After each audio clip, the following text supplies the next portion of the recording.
মুজাহিদ মিল্লাত হযরত আল্লামা শামসুল হক ফরিদপুরি রহমতুল্লাহ আলাইহি, যিনি ঢাকার বাইতুল মোকাররমকে রাতারাতি জায়গা দখল করে টিনের বেড়া দিয়ে তারপরে মসজিদ বানাইছে। ফজরের আগে দেখে ওটা মসজিদ হয়ে গেছে।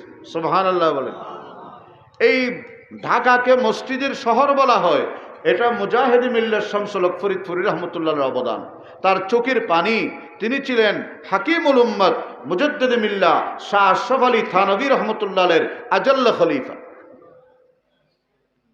এবং ঢাকার মধ্যে যতগুলো বড় বড় মাদ্রাসা আছে, লালবাগ, ফরিদাবাদ, বড়কাটরা, এই সবগুলো মাদ্রাসা, কামরাঙ্গীর চর, সবগুলো হযরত শামসুল হক ফরিদপুরের হাতে বেনা।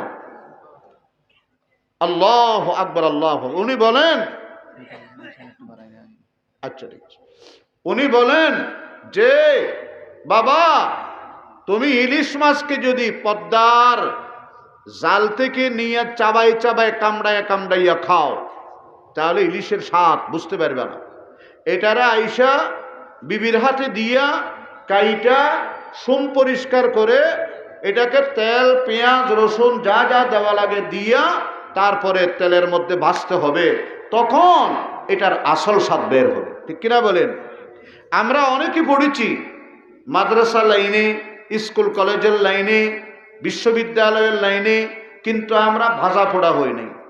আল্লাহওয়ালাদের দরবারে এখনো আমাদের বড় হুজুর আছেন, আল্লাহু আকবার, এখনো শাহ মুহিবুল্লাহ বাবুনগরীকে আল্লাহ পাক হযরতে নূহ আলাইহিস সালাতু ওয়াস সালামের হায়াত দান করেন, আমিন বলেন।